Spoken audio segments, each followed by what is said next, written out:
Hey coin collectors, and welcome to the DC Coin Roll International Coin Channel. Today it's the 1985 United States Lincoln Pennies. We have a couple of pretty used ones here, but they just have great color to them. And one of the things you'll find after 1982, when they started going to the copper-coated zinc coins, is that you don't get that much patina. A lot of the coins you see from 1983 and on look a lot like this. They're kind of a shiny, but kind of a fake shiny. They don't look like they have a lot of great detail to them, and that's because inside they're almost all zinc and the outside's just a copper coating.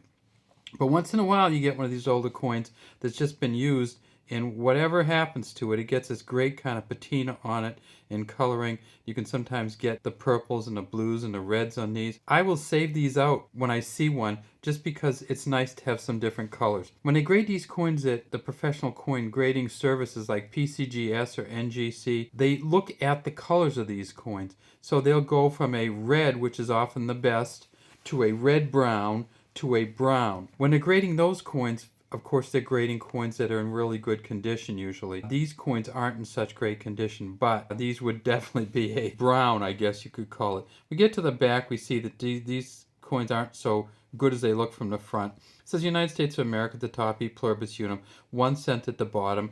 Way over the side we see the initials, and these ones are kind of beat up too. That's an F and a G there, though it's hard to tell. There's the F and a G there. Frank Gasparo, who engraved the Lincoln Memorial reverse on these coins that first came out in 1958.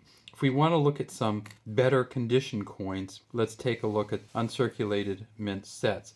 But even those sometimes aren't going to be in the best condition.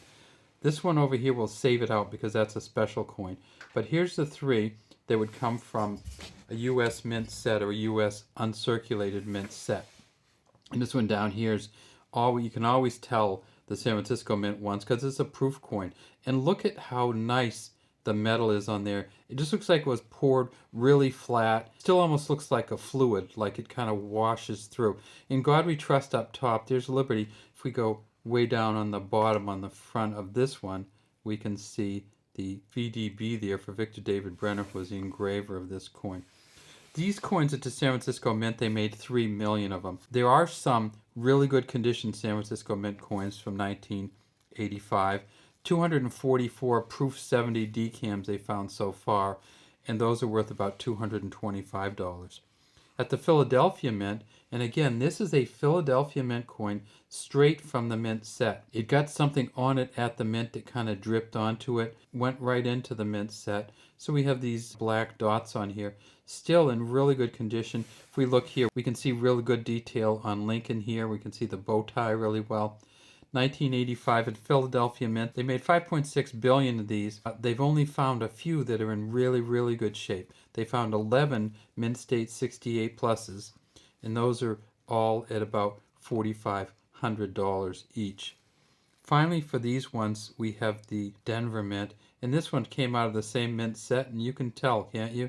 So maybe it was something due to the wash, maybe it was something to do with the way they put it in the mint set, but we got this kind of messy stuff coming out on these.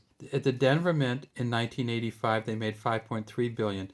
So 11 billion between the two mints. The Denver Mint, they found 10 Mint State 69 so far. So they found some really good ones at the Denver Mint. Those go for about $2,400. And when looking through the pennies to see if we could find any different ones, we found this one. This is something you'll see once in a while, but you'll see this ghost line that goes around the inside here.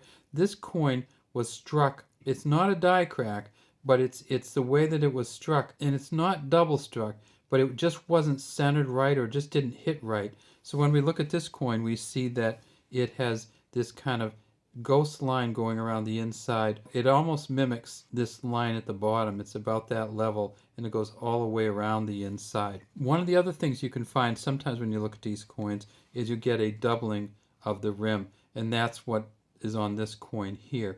If we look here, we see that the rim, when it was struck, there was a little extra metal that kind of stuck out past the rim, and they didn't cut it off or anything. They just kind of left it like that. This kind of doubling of the rim as it goes along, and you can see comparing the two that this one's clearly has some extra material there. Sometimes what happens is when you get that, you get less rim on this side and that's exactly what happened on here.